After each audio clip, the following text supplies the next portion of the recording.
मित्रांनो, जुळली गाठ ग मालिकेचा आजचा संपूर्ण भाग काय घडलंय चला जाणून घेऊयात। सुरुवातीलाच धैर्य मात्र आता सावीला विचारत असतो, सावी सांग, हे सर्व खोटं आहे ना ग? मला तर यावरती विश्वासच बसत नाही। हा संपूर्ण व्हिडिओ खोटा आहे ना?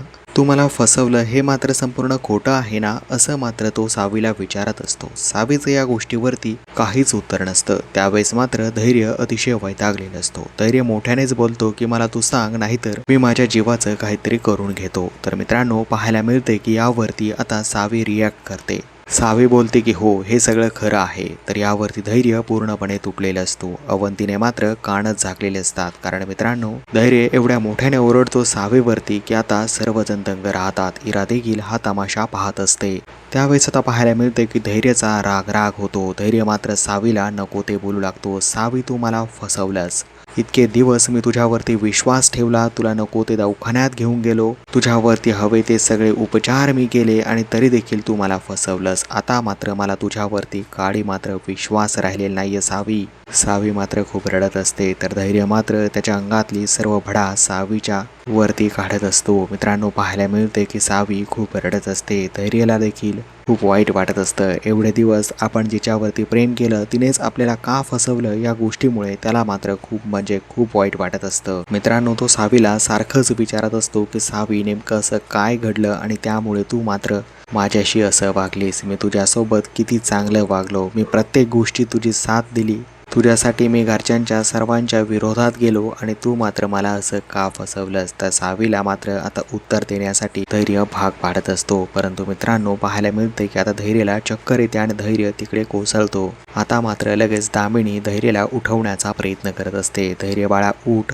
एवढा स्वतःला त्रास करून घेऊ नकोस, असं मात्र आता ती बोलत असते। पाहायला मिळते धैर्य पूर्णपणे खचून गेलेला असतो। तर आता सावीचा जो मोबाईल असतो तो देखील धैर्याच्या हातामध्ये दामिनीने दिलेला असतो आणि असं सांगितलेलं असतं की हा मोबाईल देखील ती लपून वापरत होती।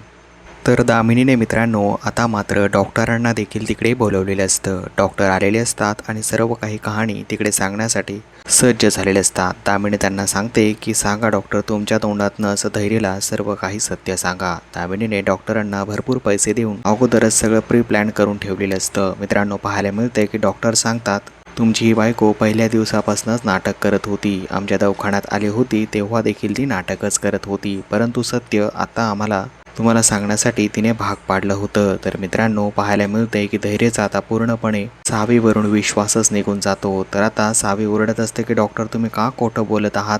तर डॉक्टर सांगतात की सावी मॅडम, आता तरी तुमचं हे नाटक बंद करा, मला सत्य सांगू द्या। असं बोलून आता सावीची संपूर्ण खोटी बाजू जी आहे ती इकडे धैर्य समोर पाडण्यात येते। धैर्य मात्र खूप चिंतेत आलेलं असतो। तर पाहायला मिळते की सावी आता अखेरीस त्याला सत्य सांगून टाकते की मी हे सर्व कशासाठी केलं होतं। तर मित्रांनो, सावी सांगते की तुमच्या आईने माझ्या वडिलांचा खून केलेला आहे। असं बोलताच धैर्याचं अतिशय पित्त खवळतं। धैर्य बोलतो की तुला काही समजतंय का सावी? तर सावी बोलते की हो, मी सगळं काही माझ्या डोळ्यांनी पाहिलं होतं आणि या गोष्टीमुळेच मी आजारी पडले होते, माझी स्मृती गेली होती। मित्रांनो, धैर्याचा आता मात्र कंट्रोल राहत नाही। धैर्य तिच्या अंगावरती धावून जातो।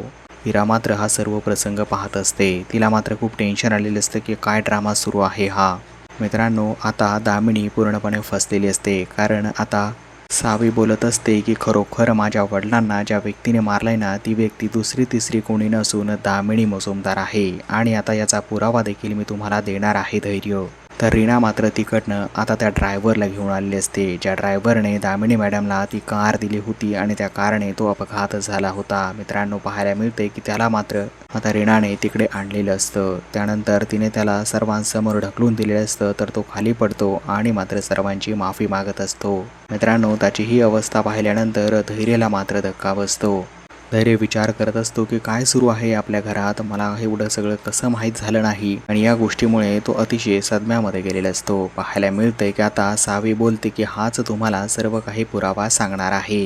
हा तो ड्रायव्हर आहे ज्याचं नाव अजय शिंदे आहे आणि मात्र दामिनी मॅडमने याच्याकडूनच सर्व काही गोष्टी घडवून आणल्या आहेत। तर मित्रांनो, ड्रायव्हर मात्र आता सगळ्या गोष्टी सांगण्यासाठी पूर्णपणे सज्ज झालेला असतो। पाहायला मिळते की त्याने आता हात जोडलेले असतात आणि त्यानंतर धैर्याला खूप राग येतो। धैर्य मात्र त्याला उचलून उभा करतो आणि बोलतो की कोण आहेस तू आणि काय आहे हे सर्व गोष्ट, लवकर मला सांग। त्यावेळेस आता सावी समोर तो ड्रायव्हर बोलण्यासाठी सज्ज झालेला असतो आणि तो सांगत असतो साहेब, या दामिनी मॅडम आहेत ना, त्यांनी माझ्याकडनं कार घेतली होती. खरं तर मी कारचा बिझनेस करतो, कार लोकांना भाड्यातत्त्वावरती देतो आणि यांनी माझ्याकडनं एक कार घेतली होती आणि त्या कारने मधुसूदनचा खून केला होता. त्याला चिरडून मारलं होतं आणि त्यांनी हे सर्व घडून आणल्यानंतर मला देखील एका खोलीमध्ये बंद करून ठेवलं होतं. त्या अगोदर माझी गाडी स्क्रॅपला टाकली होती. तर मित्रांनो, हा सर्व डाव जो आहे तो दामिनीचा आता मात्र अजय शिंदे नावाच्या ड्रायव्हरने सगळ्यांसमोर आणल्याचं पाहायला मिळतंय. त्यावेळेस आता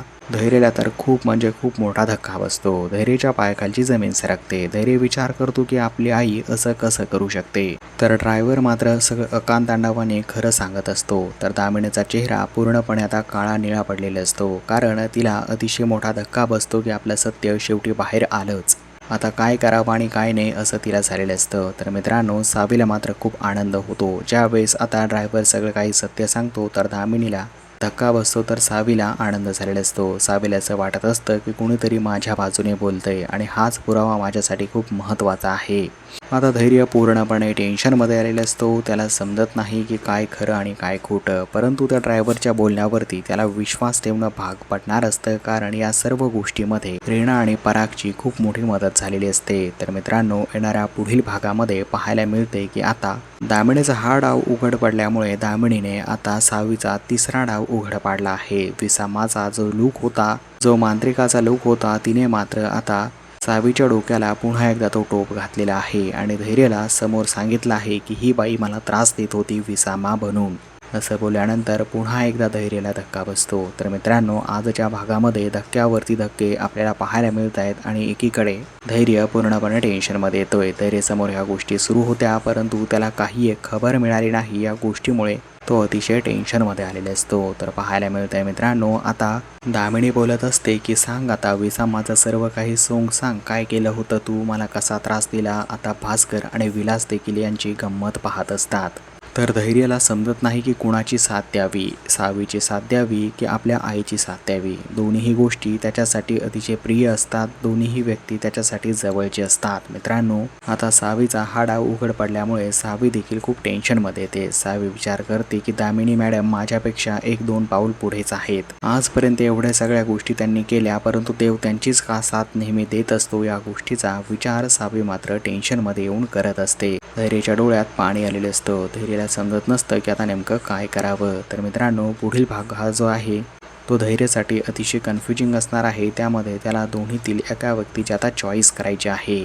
तर धैर्य मात्र कुणाची चॉईस करतोय मित्रांनो, कुणाला सोबतही ठेवतोय, पाहणं इंटरेस्टिंग असणार आहे. तर सावीवरती जर त्याने अविश्वास दाखवला तर सावी बिचारे कुठे जाईल आणि काय करेल, पाहणं इंटरेस्टिंग आहे.